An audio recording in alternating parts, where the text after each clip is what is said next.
సిద్ధు, గౌతమ్లు ఒక ముఖ్యమైన బిజినెస్ మీటింగ్లో నిమగ్నమై ఉంటారు. గదిలో వాతావరణం చాలా సీరియస్గా ఉంది. సరిగ్గా అదే సమయంలో రేణు మెల్లగా తలుపు తట్టి భోజనానికి సమయం అయింది, రండి అని పిలిచింది. మీటింగ్లో ఉన్న గౌతమ్కి ఒక్కసారిగా కోపం వచ్చేసింది. పని మధ్యలో ఇలాంటి అంతరాయం అతనికి నచ్చలేదు. కానీ సిద్ధు మాత్రం రేణు వైపు ప్రశాంతంగా చూసి, నువ్వు వెళ్ళు రేణు, మేము ఈ మీటింగ్ ముగించుకుని ఇప్పుడే వస్తాం అని సున్నితంగా చెప్పాడు. రేణు అక్కడ నుంచి వెళ్ళిపోయింది. అక్కడే ఉన్న సిద్ధు వ్యాపార భాగస్వామి మిస్టర్ మోహన్ సిద్ధులో వచ్చిన మార్పుని గమనించి నవ్వుతూ, ఏంటి సిద్ధు బాబు, చాలా మారిపోయావు. ఎప్పుడు పని వాళ్ళ మాటలకి లొంగని నువ్వు ఈరోజు ఇంత త్వరగా మీటింగ్ ముగించటమే కాకుండా ఆమె మాట వింటున్నావేంటి అని ఆశ్చర్యంగా అడిగాడు. సిద్ధు ముఖంలో ఒక గర్వంతో కూడిన చిరునవ్వు మెరిసింది. మోహన్ గారు, ఆమె పని మనిషి కాదు, నా భార్య. వచ్చే వారమే మా పెళ్లి వేడుకలు జరగబోతున్నాయి. అన్ని ఆచారాలతో ఘనంగా జరుపుకుంటున్నాం. మీరు తప్పకుండా రావాలి. ఇప్పుడే మీకు రేణుని పరిచయం చేస్తాను, రండి అని గౌరవంగా ఆహ్వానించాడు.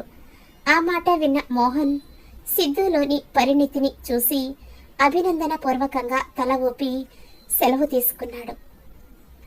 డైనింగ్ టేబుల్ దగ్గర సిద్ధు, గౌతమ్ కూర్చుని మిగిలిన వారి కోసం ఎదురు చూస్తున్నారు. అప్పుడే రేణు తన చెల్లెలు హారికతో కలిసి దమయంతి గారి చేతిని ఆత్మీయంగా పట్టుకుని టేబుల్ దగ్గరికి తీసుకురావటం వాళ్ళు గమనించారు. ఆ దృశ్యం చూడగానే గౌతమ్ మనసులో కోపం కరిగిపోయి ఒక తెలియని గౌరవం కలిగింది. అతను వెంటనే లేచి వెళ్ళి దమయంతి గారికి కుర్చీ లాగి హారిక పక్కన కూర్చోబెట్టాడు. రేణు అందరికీ ప్రేమగా వడ్డిస్తూ చివరిగా సిద్ధు పక్కన ఉన్న కుర్చీలో కూర్చుంది. ఎదురుగా ఉన్న గౌతమ్ అది చూసి ముసిముసిగా నవ్వుకున్నాడు. భోజనం చేస్తూ సిద్ధు అంటాడు, వచ్చే వారం నుంచి పెళ్లి పనులు మొదలవుతాయి. అందుకే ఈ సాయంత్రం డిజైనర్లని పిలిచి అందరి బట్టల గురించి మాట్లాడతాను అని. అప్పుడు హారిక మధ్యలో అందుకుని, బావగారు, ఆ అవసరం లేదు. మా అక్క ఉండగా బయట డిజైనర్లు ఎందుకు, తనే అంతా చూసుకుంటుంది అంటుంది. సిద్ధు కాస్త కంగారుగా, కానీ టైం తక్కువగా ఉంది కదా, తను ఒక్కతే ఇవన్నీ ఎలా చేయగలదు అని అడిగాడు. హారిక నవ్వుతూ, మా అక్క ప్రతిభను తక్కువ అంచనా వేయకండి బావగారు, నేను కూడా సాయం చేస్తాను. అయినా మా అక్క డిజైన్ చేసిన బట్టలు తప్ప నాకు వేరేవి నచ్చవు అంది. రేణు కూడా వంత పాడుతూ, అవును సిద్ధు, మేమిద్దరం కలిసి త్వరగా పూర్తి చేయగలం. మీరు అమ్మమ్మ గారితో కలిసి పెళ్లి ఏర్పాట్లు చూసుకోండి. వీలైతే మీకు గౌతమ్కి కూడా మేమే బట్టలు డిజైన్ చేస్తాము అని నమ్మకంగా చెప్పింది. సిద్ధు కాసేపు ఆలోచించి, సరే మీ ఇష్టం, కానీ ఒకవేళ పనులు పూర్తి కాకపోతే బ్యాకప్ కోసం నేను డిజైనర్లతో మాట్లాడి ఉంచుతాను అన్నాడు.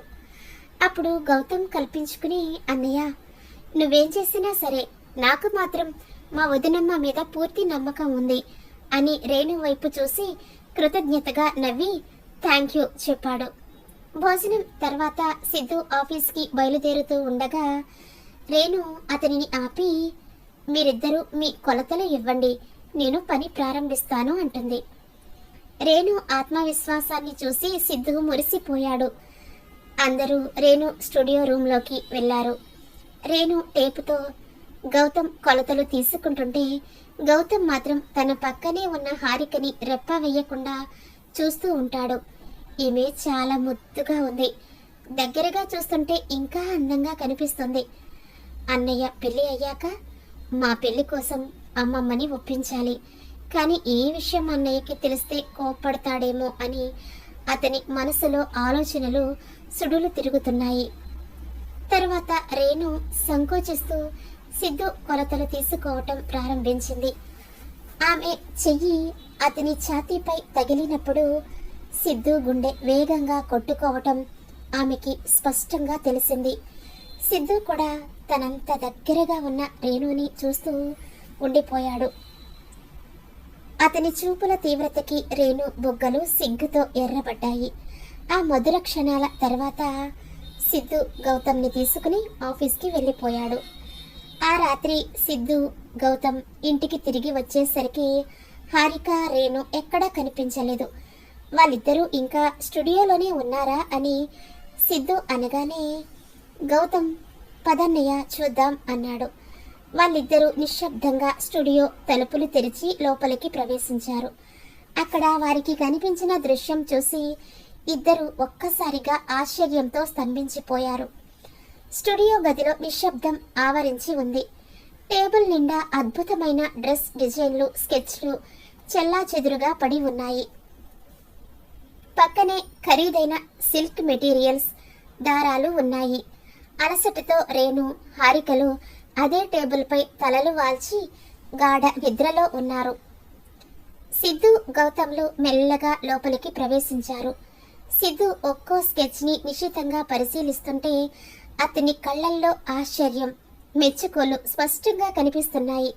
ప్రతి డిజైన్ పైన హారిక లేదా రేణు పేర్లు ముద్రించి ఉన్నాయి. నిజంగా అద్భుతం గౌతమ్. ఇంత తక్కువ సమయంలో ఇన్ని కొత్త రకాల డిజైన్లు సృష్టించటం సామాన్యం కాదు. ప్రస్తుతం మార్కెట్లో ఉన్న పెద్ద పెద్ద డిజైనర్లు కూడా ఇలాంటి ఆలోచనలు చేయలేరు. దీని వెనుక ఆమె కష్టం కనిపిస్తుంది అని సిద్ధు మనస్ఫూర్తిగా మెచ్చుకున్నాడు. అందుకు గౌతమ్ నెమ్మదిగా, అవునన్నయ్య, వదిన ప్రతిభ అసాధారణం. కానీ ఈ ఒక్క వారంలో ఇవన్నీ వారే కుట్టాలంటే చాలా అలసిపోతారు. మరి పెళ్లి వేడుకలని వాళ్ళు ఎలా ఆస్వాదిస్తారు? వాళ్ళిద్దరికీ విశ్రాంతి కూడా ఉండదు కదా అన్నాడు. గౌతమ్ మాటల్లోని నిజం సిద్ధుకి అర్థమైంది. నువ్వు చెప్పింది నిజమే గౌతమ్.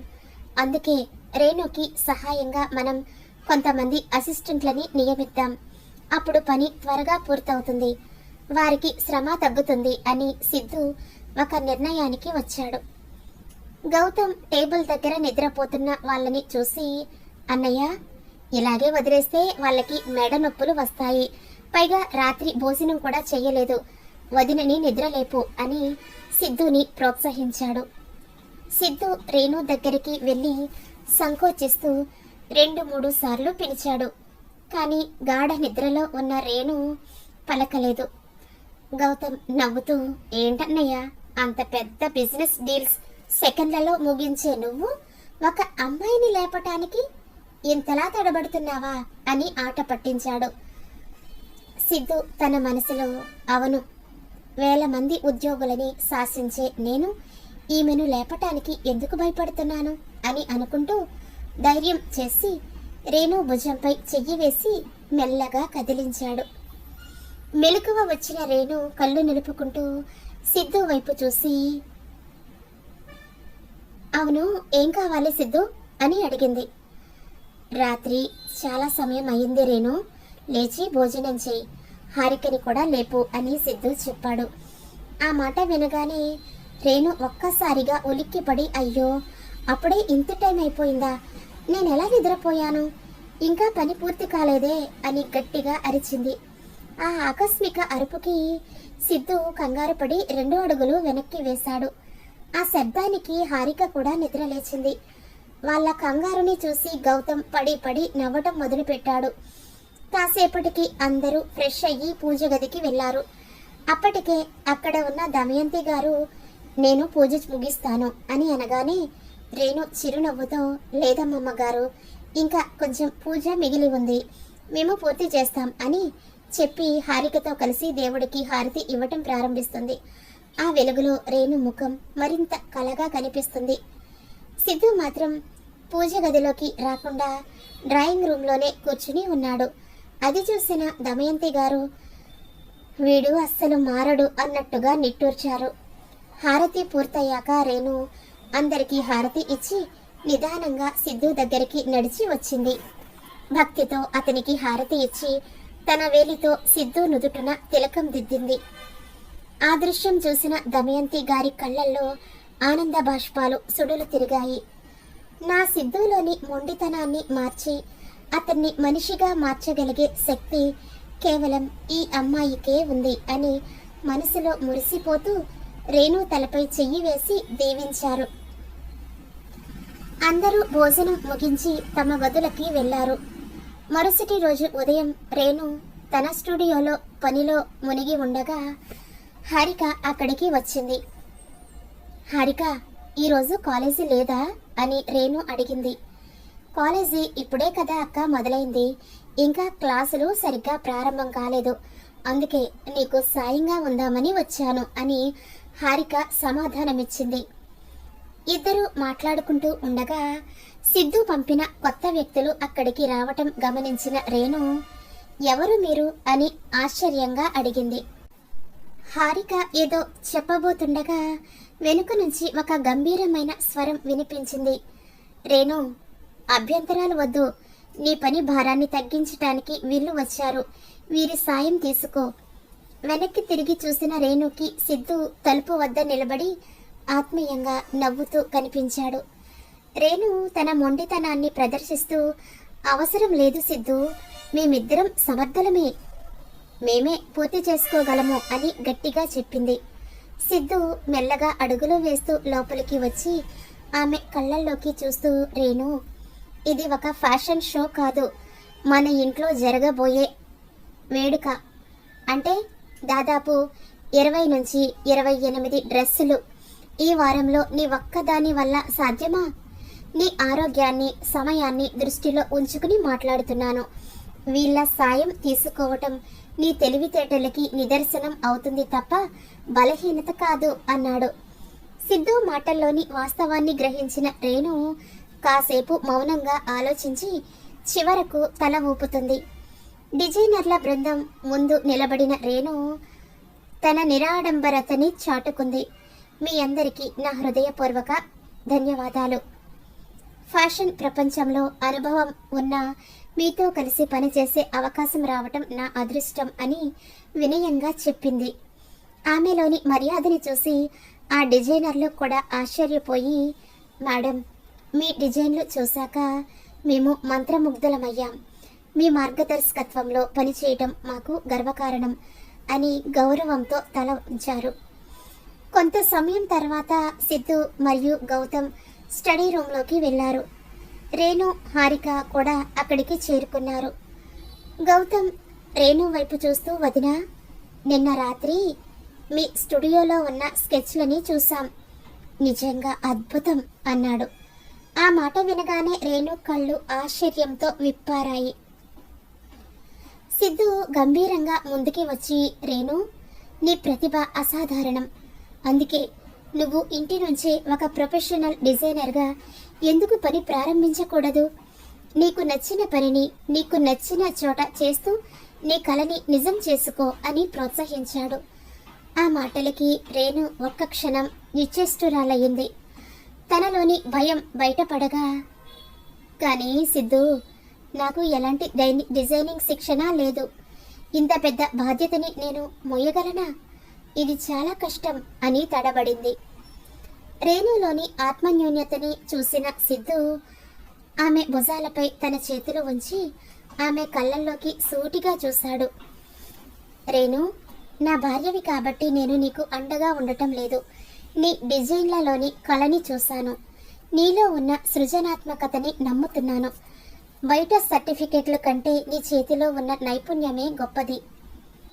నీకు భయం వద్దు, నువ్వు చెయ్యగలవు, నీ ప్రతి అడుగులోనూ నేను నీకు తోడుగా ఉంటాను అని ధైర్యాన్ని నూరిపోశాడు. సిద్ధు అందించిన ఆ కొండంత భరోసా రేణు మనసుని కదిలించింది. తన పట్ల సిద్ధు చూపిస్తున్న నమ్మకం, గౌరవం ఆమె కళ్ళల్లో ఆనందాన్ని నింపింది. రేణు, గౌతమ్లు సిద్ధు మాటలకి ముగ్ధులై అతని వ్యక్తిత్వంలోని మరో కోణాన్ని చూసి ఆశ్చర్యపోతున్నారు. కాసేపటికి తేరుకున్న రేణు సిద్ధు మాటలకి మృదువుగా నవ్వి అతని కళ్ళల్లోకి సూటిగా చూస్తూ, మీరు నాకు తోడుగా ఉన్నారు కాబట్టే నేను ఈ బాధ్యతని స్వీకరించటానికి భయపడుతున్నాను. రేపు నా డిజైన్లు ప్రజలకు నచ్చినా నచ్చకపోయినా మీ పేరు నా పేరుతో ముడిపడి ఉంది కాబట్టి వారు భయంతోనో లేదా మొహమాటంతోనో నన్ను ప్రశంసిస్తారు. నాలో ఉన్న లోపాలని ఎవరు ఎత్తి చూపరు. అబద్ధపు ప్రశంసలతో నా కళ ఎలా మెరుగుపడుతుంది అని తనలోని చిత్తశుద్ధిని బయటపెట్టింది. ఆ మాటలకి సిద్ధు, గౌతమ్ ఇద్దరూ ఒక్క క్షణం నిశ్చేష్టులయ్యారు. 1 నిమిషం మౌనం తర్వాత సిద్ధు సవాలు విసిరాడు. అయితే ఒక పందెం వేద్దాం. పెళ్లి ఫంక్షన్ల కోసం నువ్వు తయారు చేస్తున్న దుస్తులనే పరీక్షగా తీసుకుందాం. నీ డిజైన్లు అద్భుతంగా ఉంటే నా ప్రతిపాదనకి నువ్వు ఒప్పుకోవాలి. ఒకవేళ నచ్చకపోతే నేను నీపై ఎటువంటి ఒత్తిడి చెయ్యను. ఈ సవాలుకి సిద్ధమేనా అని తన చెయ్యి చాచాడు. రేణు కాసేపు ఆలోచించి అతని చేతిని తన చేతిలోకి తీసుకుని సరే, మీ పందాన్ని అంగీకరిస్తున్నాను అంది. గౌతమ్ ఉత్సాహంగా, ఇది చాలా ఆసక్తికరమైన పందెం, ఎవరు గెలుస్తారో చూడాలి అని మురిసిపోయాడు. సిద్ధు బయలుదేరుతూ వెనక్కి తిరిగి, ఒక విషయం గుర్తుంచుకో రేణు, షెకావత్ ఎప్పుడు పందెంలో ఓడిపోడు అని ఆత్మవిశ్వాసంతో పలికి వెళ్ళిపోయాడు. వారమంతా గడిచిపోయింది. నిశ్చితార్థం రోజు రానే వచ్చింది. సిద్ధు తన క్యాబిన్లో ల్యాప్టాప్తో కుస్తీ పడుతూ ఉండగా పక్కనే సోఫాలో గౌతమ్ రిలాక్స్గా కూర్చున్నాడు. గౌతమ్, ఆఫీస్ పనుల్లో నాకు సాయం చేయి అని సిద్ధు అంటే, అన్నయ్య నేనిప్పుడు ఆఫీస్ పని చేయలేను, అంతా పెళ్లి హడావిడిలో ఉన్నాను అని గౌతమ్ సమాధానమిచ్చాడు. సిద్ధు ఆందోళనగా అతిథుల జాబితాని పరిశీలిస్తూ ఆమె వస్తుందా అని అడిగాడు.